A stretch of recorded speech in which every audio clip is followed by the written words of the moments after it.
Up. Hi, everyone.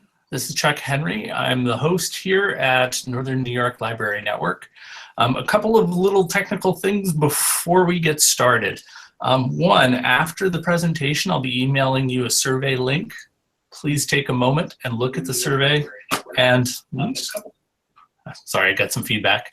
Have a look at the survey, fill out the survey, let us know what you think.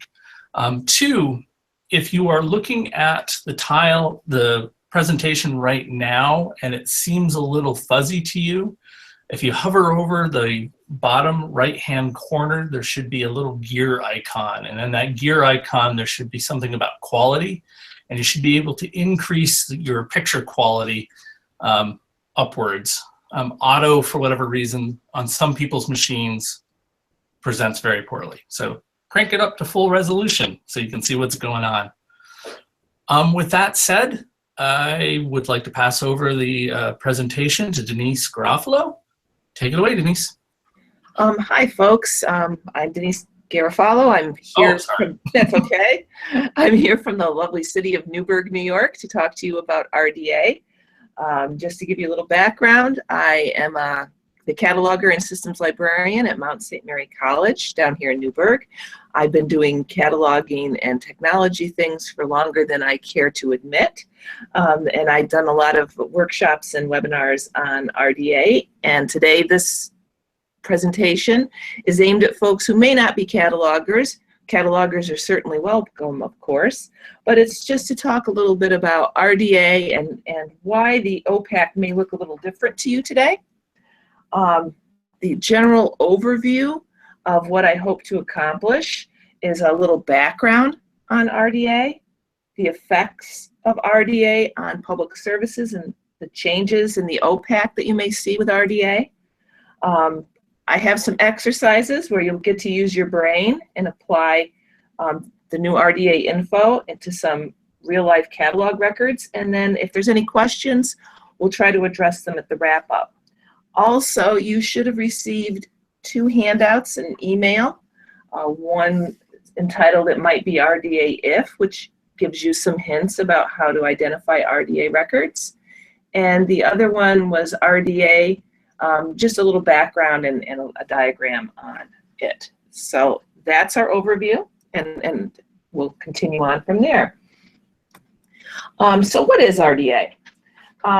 I can assure you that the RDA that I'm going to talk about today is not the recommended dietary allowance, nor unfortunately is it Richard Dean Anderson of MacGyver fame.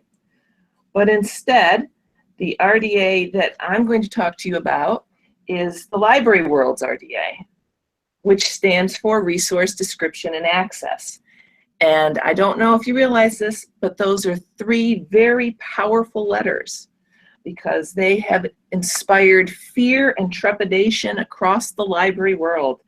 Experienced librarians have retired rather than deal with RDA. RDA represents a change in the way we do cataloging and the way we represent our resources in our library catalogs. Now, for a little background and history, some of you may remember AACR2. It was shorthand for Anglo-American Cataloging Rules, 2nd edition, and it had been around for quite a while. It was the essential cataloging code, but it was getting a bit long in the tooth. When it was rolled out back in 1977, and if you think back, a lot has happened over the years, and a lot of formats and changes have happened since libraries began using that cataloging code. So by the beginning of the 21st century, catalogers came together to discuss a revision of AACR2. Work on the new version, what they were calling AACR3 for the 3rd edition back then, started in 2004. But by the next year, the folks involved realized that a revision would not be enough, that they needed to start anew. So RDA was born out of those AACR3 efforts. Work continued over the next few years on RDA. And in June of 2010, the online cataloging resource for RDA, the RDA Toolkit, was released. Then in 2011, Library of Congress, or LC, announced that implementation of RDA would occur on March 1st of 2013. And as of that date, all records that were produced by the Library of Congress or entered into OCLC had to follow RDA. So all records from those sources or from the vendors, they're done under RDA now. So whether or not you know it, you've had RDA records in your catalogs for a while. Essentially, RDA is a cataloging standard. It differs from its predecessor, AACR2. AACR2 was a content display standard, but RDA describes relationships, and it's content independent. It aims to provide a set of guidelines and instructions on formulating data to support discovery of resources. RDA uses new concepts and vocabulary and focuses on the user. It uses a lot of language from AACR2 in the formulation of its rules or guidelines, and they serve the convenience of library catalog users rather than library catalogers. And that's another one of those changes that people aren't necessarily comfortable with. RDA is based on something referred to as FRBR, Functional Requirements for Bibliographic Records. Don't we library folks love our acronyms? Now, the aim of FRBR was to produce a framework that would provide a clear, precisely stated, and commonly shared understanding of what it is that the bibliographic record aims to provide information about, and what it is that we expect the record to achieve in terms of answering user needs.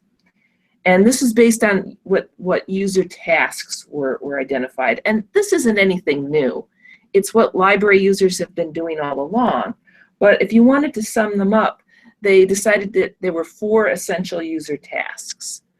Users find. They put some search terms into a search engine or the library catalog, and they see what they've got in the results. Identify. They look at the list of results from that search and identify the ones that look useful. Select.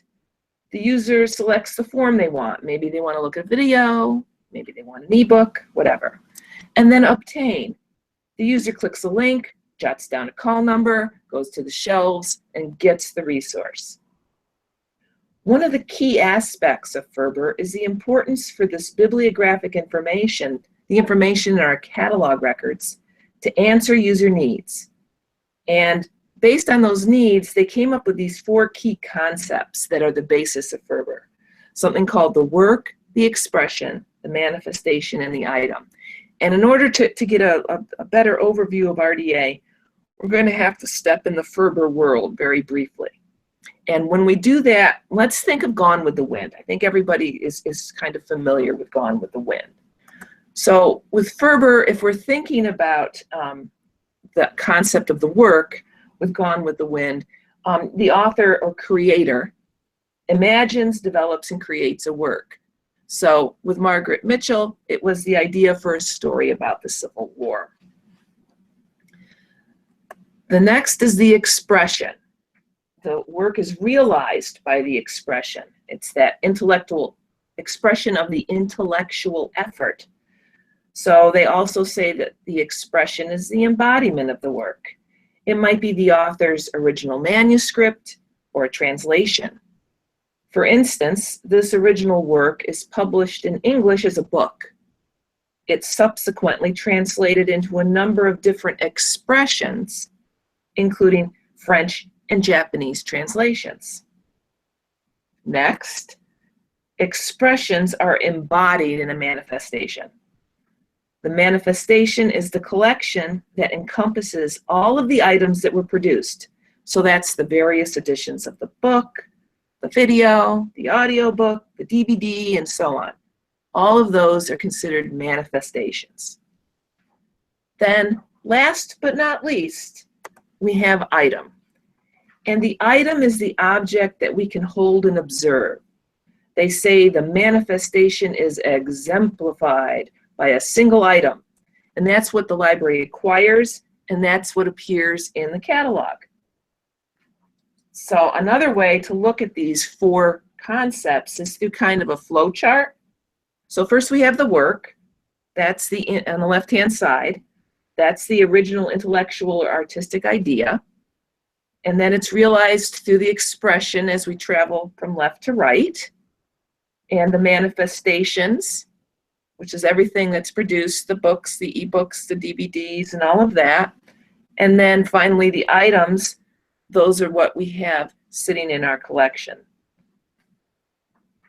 Now, if we kind of think of these FRBR elements with those user tasks, remember those where the users want to find, identify, select, and obtain resources. To find the information on the entity and on the resources associated with the entity, to identify and confirm that the entity described corresponds to what they saw. So that when they put the search in, that they're actually seeing results that match what they were looking for. And maybe distinguish between 2 entries that have similar names. They want to select which one is correct for their needs and then obtain the desired resource. So they may need access to the work if they need a title for a book report. They want to listen to something on the train. It's a particular expression. They want the paperback. That's a very certain manifestation. And then they get their overdue notice. They have to return a specific item. Now, how does that relate to a catalog record? So we're going to think of these in the context of the record that's up on the screen. The yellow rectangles are the aspects of the record that's related to the work. So you'll notice it's the subject and who was responsible for the intellectual content, the author or creator, and then what the name of the work is, the title. The green circle indicates the aspects related to the expression, in this case, the other people that helped write or develop the work. The red triangles indicate the aspects related to the manifestation. So that's the actual size, the number of pages, where it was made, and so on. And then the blue square is the aspects related to the item, the call number, and where it actually sits on the shelf in your library. The item that we are used to talking about in AACR2 is actually closer to RDA's idea of a manifestation. And that can kind of lead to a little confusion when we're talking about RDA. But that's just to try to put those FRBR concepts in place as we think about RDA, because you may see them in some RDA catalog records. But don't worry, fluency in FRBR is not required to understand RDA and to be able to make note of the changes in our catalog.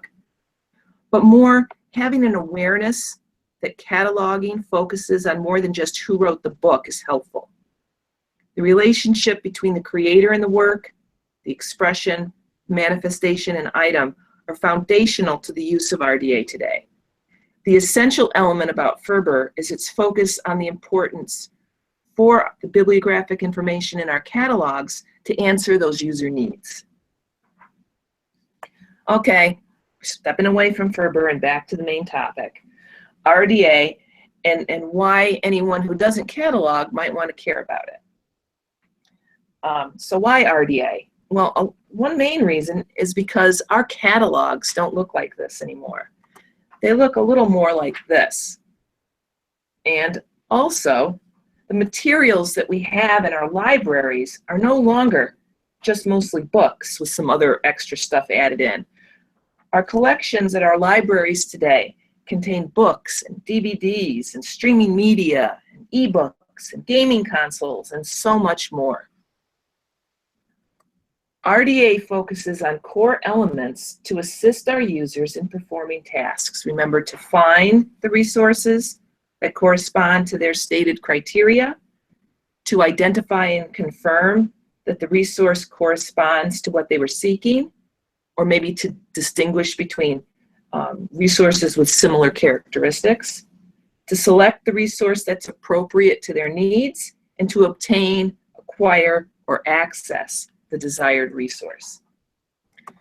Eventually, library systems and online catalogs will evolve to take full advantage of the data that's created using RDA. And when that happens, the ease and effectiveness with which users are able to find, identify, and obtain their resources will improve. Resources in a variety of formats might be grouped for display purposes, print, online, sound recordings, and so on, and can better show how the screenplay in the book and the movie and the soundtrack, for instance, all relate to each other. Grouping would show they belong to a particular work or expression, allowing the users to view and navigate between related works much easier, or at least that's the hope. So in a nutshell, RDA means change. Change to how things are cataloged and what you see in the OPAC. Think about that. Seen in the OPAC. But RDA brings changes in how we think about cataloging and how we do cataloging. To headings or access points. Figure out abbreviations because RDA says everything's spelled out. Words may have new fields. Now, you might not see OPAC yet. Not all library management systems can handle the new fields, or maybe your library or library system hasn't been set up to use them, but you'll see them eventually as time goes by. So RDA records are out there. They've been out there at first 2013 at the latest. So how would we be able to identify them? Changes in RDA records are behind the scenes in the MARC record fields. And so you may not see them in your OPAC. The additional fields, 337 and 338, and the repeatable 264 field. But if you see a record that has those fields, then you know it's an RDA record.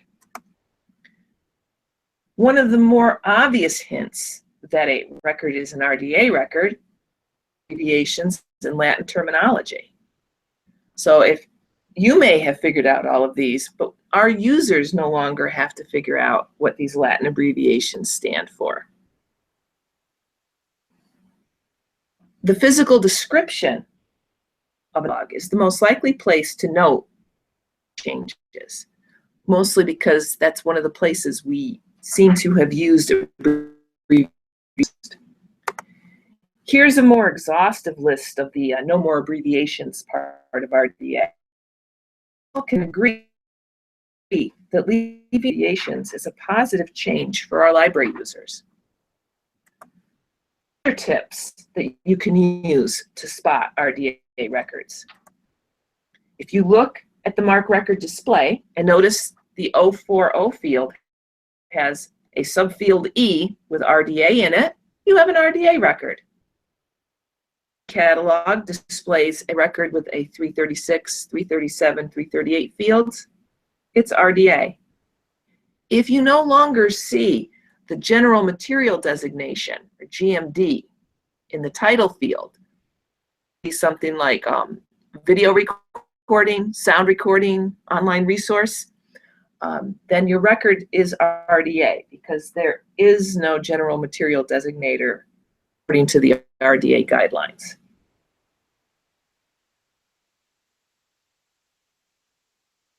Copyright labels rather than the letters C and P, or the use of the phrases place or publisher not identified is RDA.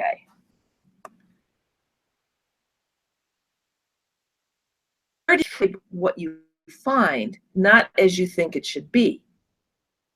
Title has a typo or a misspelling that matches what you find on the item. Chances are you have an RDA record. Corrections are added as additional access points. This is a change because in AACR2 you would make sure the title was what you thought it should be, not how it appeared, so that it would be correct.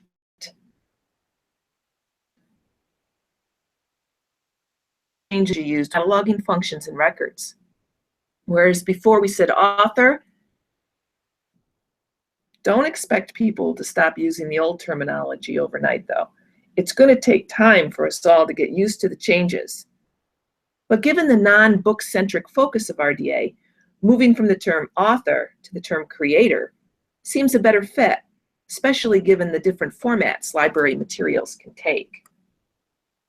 Much of what we're used to with AACR2 was carried into RDA with little or no change. The transition out of an ISBD, which stands for International Standard Bibliographic Description, which is how we place the spaces and punctuation in our catalog record, has really avoided major disruption. People may beg to differ since they really aren't happy with some of the things with RDA, but really it was designed to not be overly disruptive. The one thing that a lot of people have complained to me about is the removal of the GMD.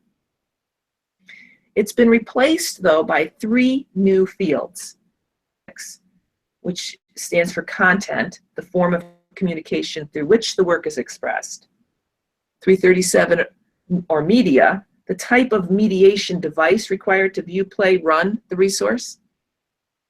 And carrier, the format of the storage medium, and housing. So in GMDs in the title field, you see those 3 new fields. For a book, pretty much the same, but those 3 new fields tell you that the content is text. The mediation device, well, you don't need a device to read a book, so they use the term unmediated. And then the format is a volume, because that's how books come. They come in volumes. So how would a sound recording look? So you still have the same description of the 300 field, but the new field 336 tells you the content. Change from the GMD, we would just have sound recording. But with the RDA record, we can tell if that sound recording is performed music or spoken word, letting us know, is it an audio book or is it, you know, the latest New Dimension CD. Audio device is 337, the type of device you need to listen. You need something that will allow you to listen to audio. It's telling us it's an audio disc for this particular type of sound recording.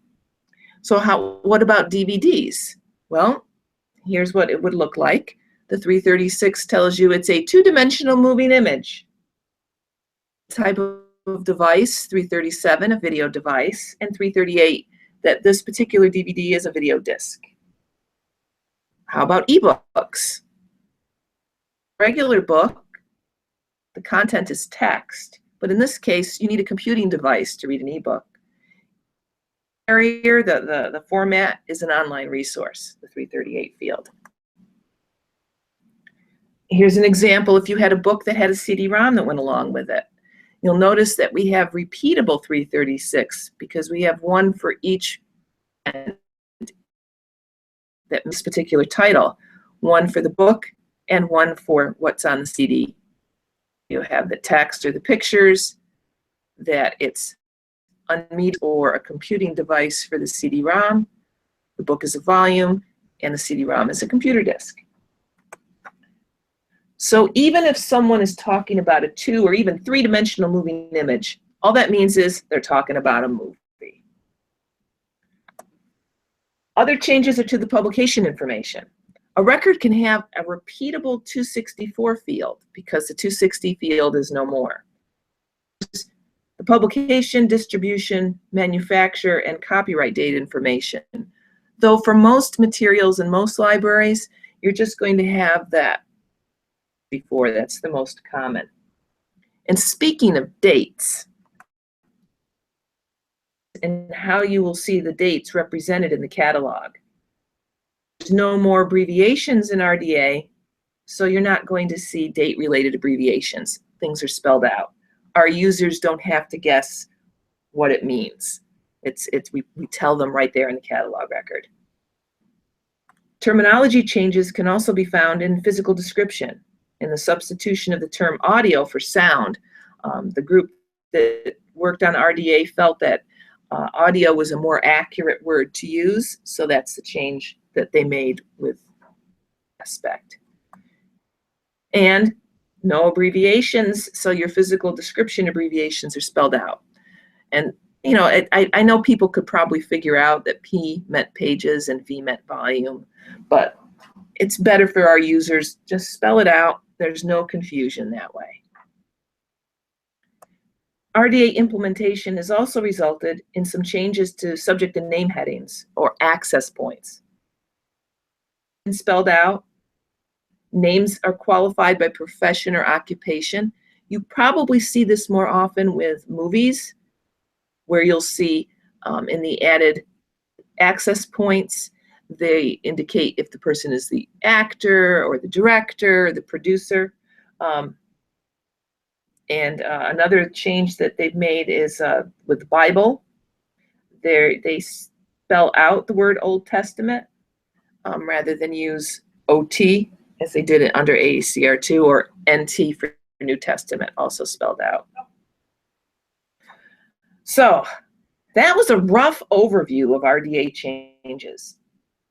A look at some real live bibliographic records and let you ponder and see if you can guess if, I shouldn't say guess, if you can determine if the record is RDA or not. So here is a real live book. So taking the information from the handouts as well as what during our session so far, whether or not this is an RDA record. A moment to ponder that before I tell you whether or not it is. Alrighty, so is it an RDA record? It is an RDA record. Notice the green rectangle box. Those are those new fields, 336, 337, and 338. You look in the 300 field with the red rectangles, we don't have any abbreviations. Everything is spelled out. So those are hints to look for, give you a good idea of whether or not a record is RDA or not. One, this is a record for an online journal, an electronic publication that's regularly updated. Do you think it's RDA?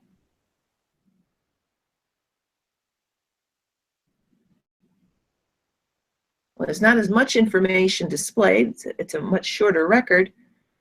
But if you said to yourself, yes, it's RDA, you are right.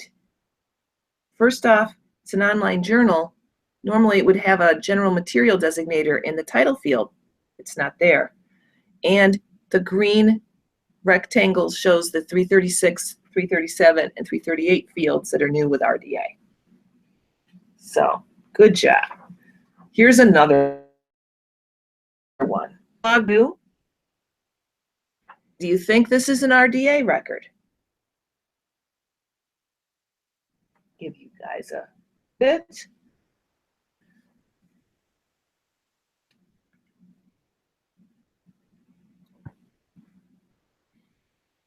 Well, if you said to yourself, no, this is not RDA, you are correct, because if you notice the red square is looking at the pages in the description.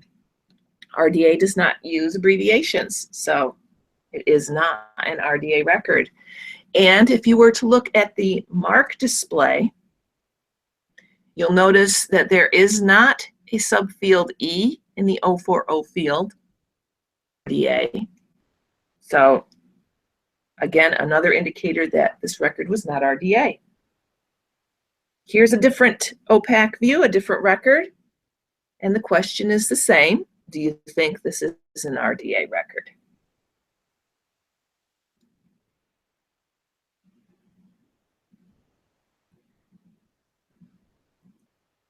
Well, if you pondered this and said to yourself, yes, this is RDA, again, it's the abbreviations.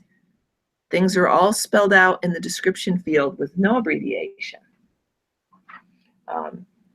So that's a good hint that it's RDA. Plus, if you were to look at the mark record, again, there is a subfield E in the 040 field that says RDA. So a great clue for you that it is indeed an RDA record. Here's a different OPAC here by looking at different records from different people's catalogs. Do you think this one is an RDA record?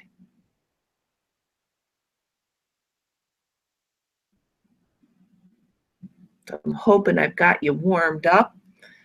And those of you who say to yourself, yes, it is RDA, are correct. Pages is spelled out. There's no abbreviations there in the physical description.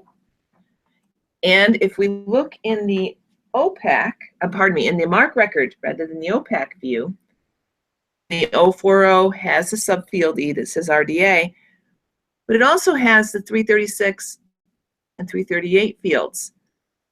That information isn't displayed in the OPAC, but it is shown here in the MARC record. And this may be a situation that some of you may be experiencing. You may not have seen these 3 new fields in your OPAC because perhaps it's not set up to display them, but they exist there in the MARC record. So when you can display them, they'll be ready and waiting to make their debut. Now, here's another OPAC. It looks like it's for a misspelling in a title. Do you think that this record is RDA?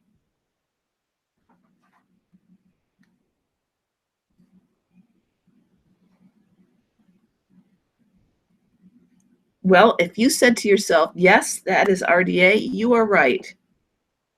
Note the title is transcribed just as it appears on the item. Oh, spelled wrong, it's still there, the way it appears on the item. Those in the green box, the 336, 37, and 338 fields, and in the red, the abbreviations are spelled out. So good job, good job. Different record, different display of a record. Do you think that it is an RDA record? Happens to be for an audiobook.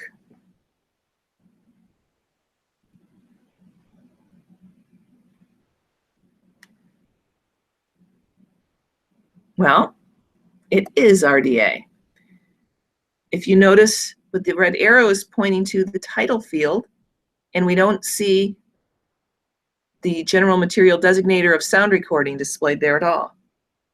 But we do have the new fields 336, 337, and 338, and something that's not indicated here, but if you'll notice, there's more than one 264 field, and it uses the copyright symbol, not the letter C, for indicating the copyright date.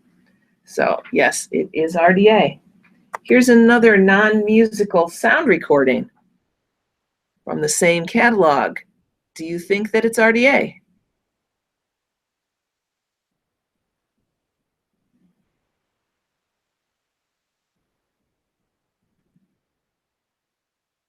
Well, if you said to yourself, yes, it's RDA, you are right. Again, we don't have a general material designator in the 245, and we do have those 3 new fields in the green box that are definitely only RDA records have those. Other things you might have noticed, audio cassettes spelled out, approximately is spelled out in the 300 field. In the 264 repeatables, the second one has the copyright symbol again. So another indication that we have an RDA record. Another record from another catalog. It's a DVD. That this is an RDA record.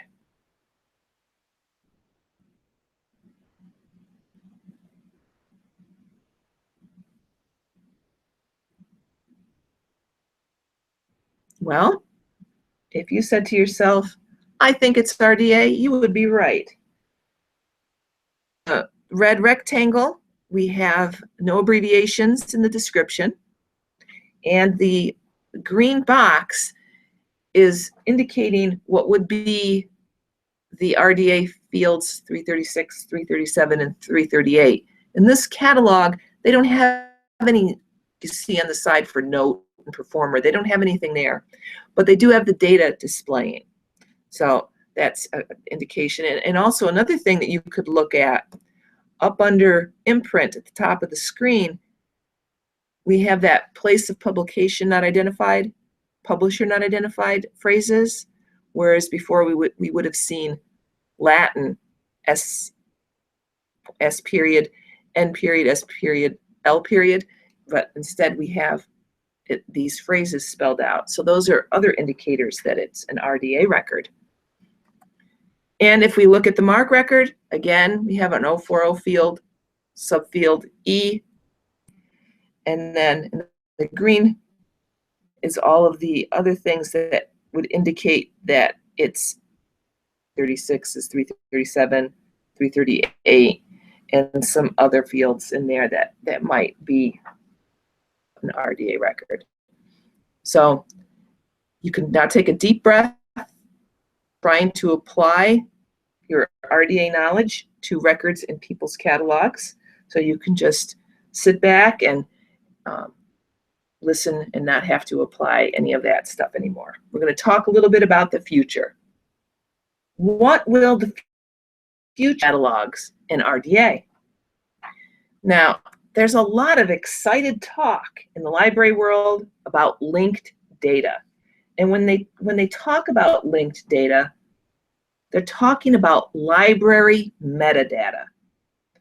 Library metadata is defined in the short haul as data about data. It's constructed information, and that just means of human invention and not found out on its own in nature. It's developed by people for a purpose or a function. Metadata is also often used as a surrogate for the real thing. And library catalogs are chock full of metadata. In a library catalog, the entries are the surrogates for the books on the shelves. With linked data, catalogers may create records for other functions, such as displays. But there are things that will have to be defined and delineated in order for progress in this area to happen. And these are just some questions thinking about the future and what might be. What will help your patrons? What information is important to them? Ensure that that information is included in the records in your library's catalog. What information should stay in the staff or cataloger's view of the catalog? How can libraries maximize search capabilities using RDA? For instance, do you think it would be helpful if you could search on those new fields, the 336, 337, and 338 fields, content, the media, and carrier? Would it be helpful to be able to find records by what kind of device was needed to view the content? I don't know. I propose no answers. I'm just trying to throw out some questions and thoughts to keep you thinking. Now, these are some ideas that we might see sometime. Author or creator, maybe you could capture more enhanced biographical information off the internet. Link to works that the author has created that the library doesn't collection.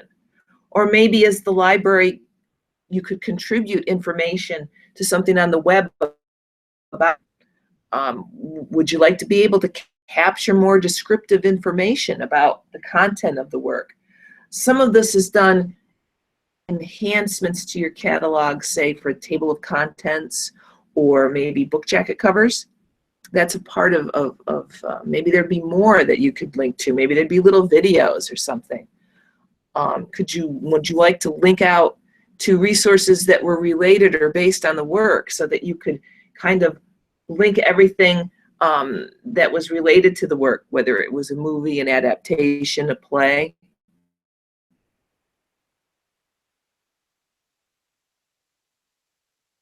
versus discoverable on the web. So just some things that we might see. I don't have a crystal ball.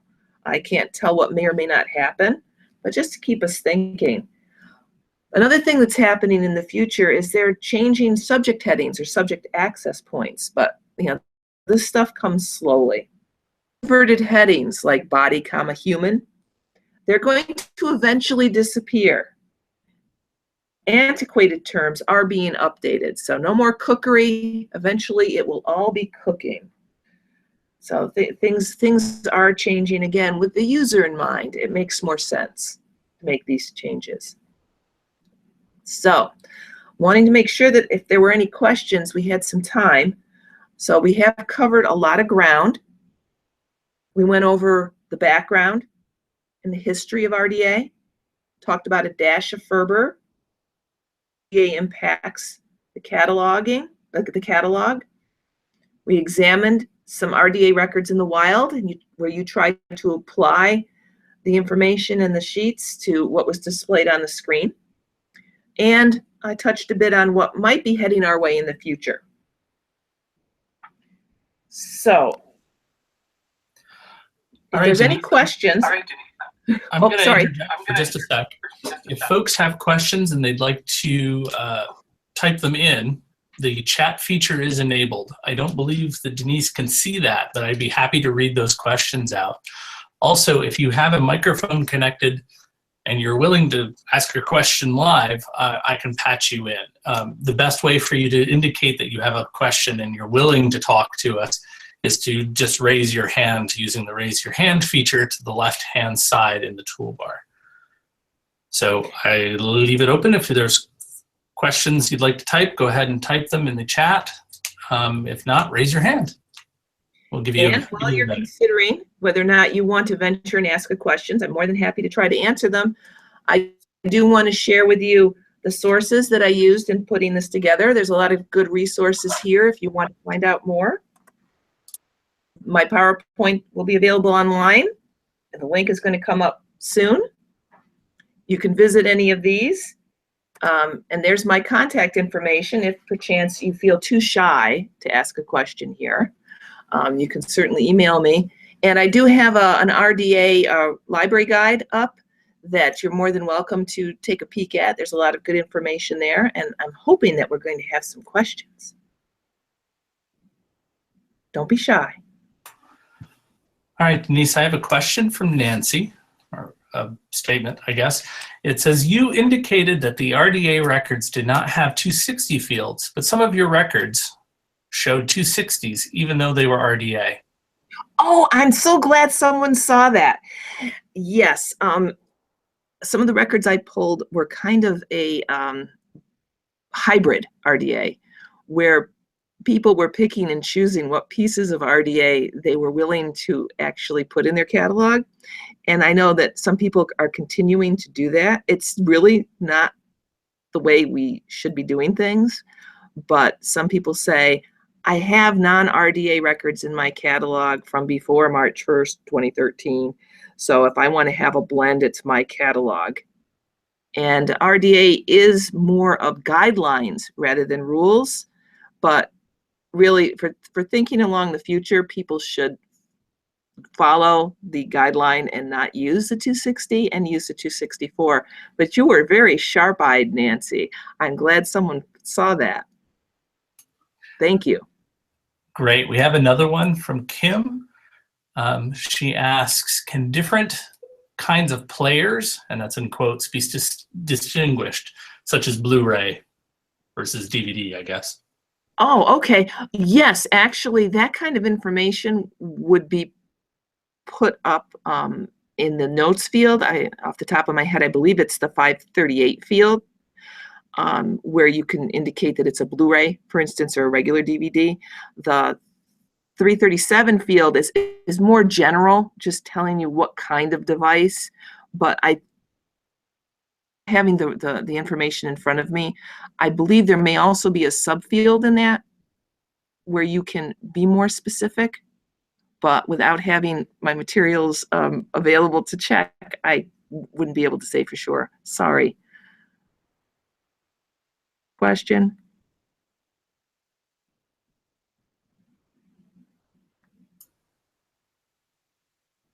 Nothing else has popped up just yet. Hang on just a second, though. Okay, I'm not going anywhere. Great. Thought we might have an audio, but she answered the question. So any other questions, folks? I do want to stress that Library of Congress has some wonderful resources. If you're interested in looking at more stuff about RDA, they have some great stuff. And some of the records that I used were from their collection of RDA exercised records.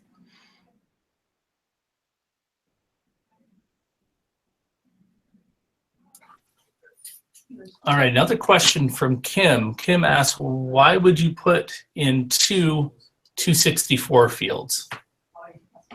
Well, if you know what the old rules were, if you had a publisher and a distributor, they'd all be strung together in one big line. So in the 260, with the 264, you put the publisher on one line and the distributor on another line. And actually, the copyright date is supposed to be on the fourth line. The third line would be the manufacturer if you had one of those for whatever it is that you were dealing with. So the idea was that you could more easily differentiate who was the publisher and who was the distributor and where that all happened. But for the most of us, you know, there's just that one field, one 264 that we use. It's more when you get into those situations where you have publications and publishers and distributors. See a lot of repeatable 264s, but you will encounter them from time to time. I hope that answers your question.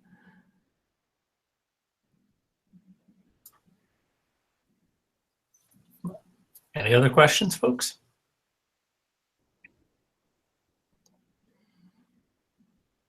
If you think of one afterwards, don't hesitate to drop me an email. I'll try to answer it. Well, going once, going twice. All right. Thank you very much, Denise. Very informative. Love it. You're welcome. My pleasure. Great. So for everyone else, a reminder, again, I will send along a survey link. You have her email, so if you have further questions, please feel free to ask. Great. All right. Thanks a lot, everyone. Have a great day.